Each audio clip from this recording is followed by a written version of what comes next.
بسم الله الرحمن الرحیم. خطبه روز جمعه کروناویروس 4 شعبان سال 1441 هجری موافق به 27 مارس سال 2020 میلادی. بعد حمد و ثنا بر خدا و صلوات بر پیامبر صلی الله علیه و سلم. ای آدمان، من کروناویروس امروز خطیب شما هستم از بالای منبرهای تمام دنیا.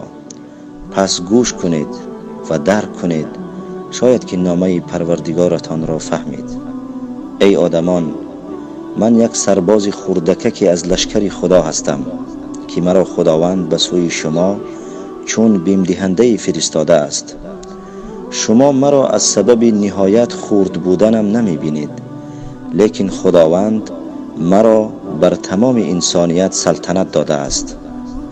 ببینید که دولت‌های ابرقدرت با من جنگ اعلان کردند و من رهبران دولت‌ها را در کرانتین گذاشتم، آدمان را در خانه‌هایشان محبوس کردم و من کارهایشان را باز داشتم و دلها را پر از ترس کردم، حتی اینکه مسجدها بسته شدند.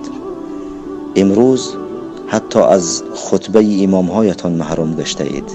برای کافران ضعف و عجزشان را نشان میدهم که ادعای قدرتمندی میکردند و من حجت خداوند بر ضد آنها هستم.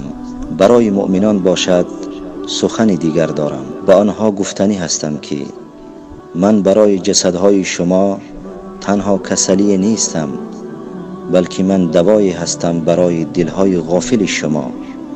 من رسول هستم از طرف محبوب دلهای شما. من برای غفلت شما و دوری شما از خدا علاج و شفای هستم و اینها کسلی هایی هستند که بر دلهای شما تأثیر کرده است که می بایست معالجه شوند. ای مؤمنان، من نشانه از نشانه های خدا هستم که ایمان مؤمنان را زیاد می گرداند. همچنین دلهایی را که به دنیا مهر بستند و از طاعت و ذکر خدا دور گشتند و به فسق و فجور دست زدند به سوی خدا برمیگردانم. این کارهایتان که تعطیل شد و دنیا بر دل شما تنگ و تاریک گشت و دلهای شما پر از ترس و هراس شد، من به سویتان می آیم، هرچند که در قلعه های مستحکم پنهان شده باشید هم. امروزها شما حتی از یکدیگر حذر می کنید.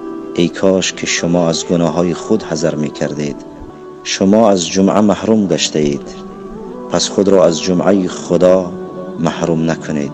اگر در خانه نشسته اید، پس با ذکر خدا بنشینید، الله را یاد کنید، جمعه دلها با خدا را برپا بکنید.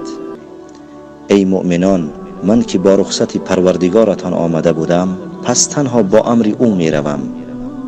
ای مؤمنان، خود را با آوازه های درباره من مشغول نکنید، بلکه خود را با صاحب امر الله متعال مشغول کنید، زیرا او تدبیر کننده است و در آخر به شما رسانیدنیم که من کروناویروس مخلوق ضعیف هستم که بر شما مسلط گردیدم و شما از من ترسیده اید. آخر فکر کنید که من کی هستم و شما کی هستید. شما بهترین مخلوق الله هستید اگر با الله باشید. اگر با خدا باشید هیچگاه از من نمی ترسیدید، زیرا که شما با خدای قوی رابطه دارید. و السلام علیکم و رحمت الله و برکاته.